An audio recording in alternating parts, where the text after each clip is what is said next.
Police officer Stephen Angelini sells drugs and guns. Who is this Stephen Umberto Angelini anyway? An officer from the Baltimore Police Department is taken into custody after interacting with members of the Notorious Ryders Motorcycle Club. Numerous allegations have been filed against Angelini, including drug trafficking, conspiracy, possession with intent to distribute, distribution of oxycodone, possession of a handgun and furtherance of a drug trafficking offense, and criminal forfeiture.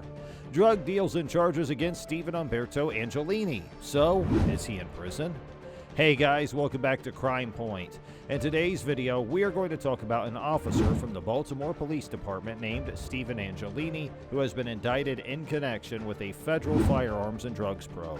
So stay with us till the end of this video so you don't miss out on any of this information. But before we proceed, don't forget to subscribe to our channel and click on the bell symbol so you don't miss out on any of our wonderful videos in the future. And let's get started.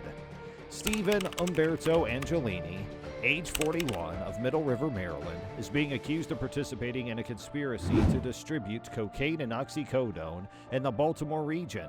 The allegations are included in a criminal complaint that was filed against Angelini. Since May of 2006, Angelini has served his community as a member of the Baltimore Police Department, or BPD. In 2022, he was designated to work in the Administrative Duties Division, and he was placed on administrative leave with pay today.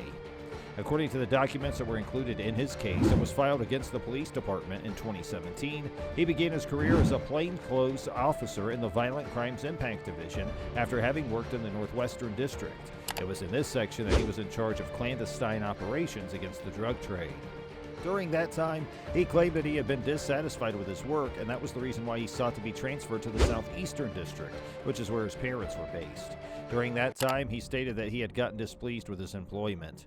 In 2013, the cop was accused of shooting and wounding a white guy who was 26 years old near the junction of Danville Avenue and Dundalk Avenue in Baltimore. The incident occurred in the vicinity of that intersection. At this moment, he has been fired from the post and will not be receiving any more compensation. In addition to this, one of his relatives stated that he is a reputable member of the law enforcement community. There's always a human aspect involved in a narrative, and this one is no different. In fact, it emphasizes that human element even more. This is a story about several individuals. In addition, he suffered an injury in July of 2019 while carrying out the responsibilities of his employment. Angelini was taken into custody today, and his first appearance was scheduled for the United States District Court in Baltimore. Angelini used to remain in custody, awaiting a detention hearing that was set to take place on July 14, 2022. The hearing was ordered by United States Magistrate Judge A. David Copperthite. The announcement of the federal charges was made by the United States Attorney for the District of Maryland, Eric L. Barron, the Special Agent in charge of the Federal Bureau of Investigation's Baltimore Field Office, Thomas J. Sobocinski, and the Acting Special Agent in charge of Homeland Security Investigations, Baltimore, Selwyn Smith, plus the Chief of Baltimore County Police Department, Melissa R. Hyatt. The affidavit that was filed in support of the criminal complaint states that since at least January 2022, Angelini has conspired with members of the infamous Ryders Motorcycle Club, including co-conspirator 1, who is the president of the club in Maryland, to distribute and possess with the intent to distribute cocaine and oxycodone. Angelini is also accused of possessing these substances with the intent to distribute them.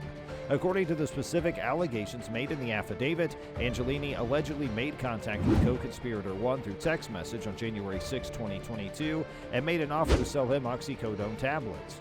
During the conversation, Angelini is said to have claimed that he was attempting to get cocaine and stated that his previous supplier, a drug dealer who worked for co-conspirator 1, had been assassinated.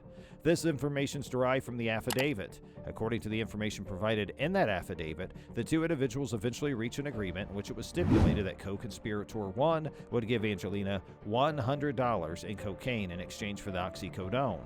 According to the allegations included in the affidavit, Angelini made two separate offers during the conversation to trade information about the supplier's murder for illegal drugs. Angelini was approached by co-conspirator 1 with a request to get sensitive information related to the killing. The next day, Angelini is said to have supplied law enforcement intelligence to co-conspirator 1, which was relevant in the inquiry into the supplier's death. According to the information provided in the affidavit, Angelini continued to inform co-conspirator 1 about the investigation, while also making making purchases of illegal substances over the following few days. Angelini allegedly notified the co-conspirator that he had gotten the information required by the co-conspirator. Nevertheless, after many tries, he was not successful into delivering further law enforcement information. Also, according to the affidavit, Angelini did not communicate with co-conspirator 1 again until April 8, 2022, when Angelini offered to sell co-conspirator 1 a privately made firearm that is also known as a ghost gun in exchange for cash and narcotics. Additionally, Angelini promised to furnish ammunition, including ammunition with hollow points. According to the information provided in the affidavit, Angelini followed the instructions given to him by co-conspirator 1 and gave the pistol to another conspirator later in the day. In exchange, he got cash and narcotics from that conspirator. Later on in that month, it is alleged that Angelini supplied further oxycodone to co-conspirator 1.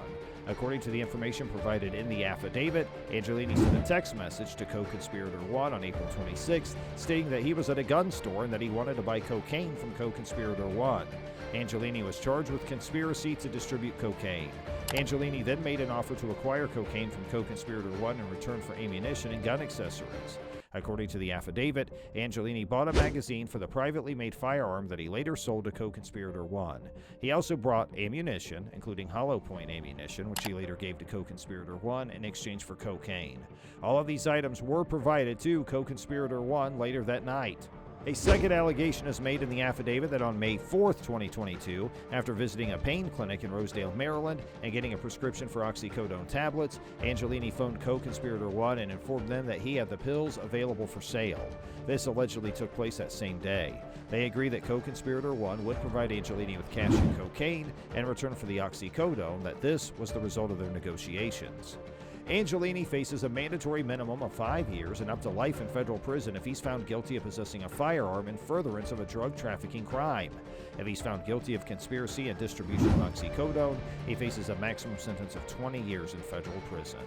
If he's found guilty of possessing a firearm in furtherance of a drug trafficking crime, he faces a sentence of up to life in federal.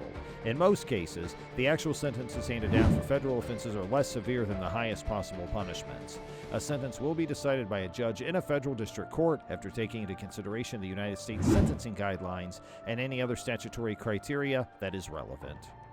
A filing of the criminal complaint is not the same thing as a judgment of guilt. An individual who's accused of committing a crime and who is named in a criminal complaint is deemed innocent until they are found guilty in subsequent criminal procedures. The United States Attorney for the District of Maryland, Eric L. Barron, praised the work being done by the FBI, the HSI, and the Baltimore County Police Department in the investigation. Mr. Barron expressed his gratitude to the Assistant United States Attorneys, Christine Gu and Leo J. Wise, who are in charge of the prosecution of the case. And that's going to do it for today's video, guys. We sincerely hope you enjoyed it. If you did, please click on that like button and share it with your friends and family. If you have any questions or comments for us, you can always share them in the comment space below. Don't forget to subscribe to our YouTube channel to see even more of our incredible videos. And you can also check out other videos that have been specially selected just for you. We'll catch up with you in our next video. Thanks for watching.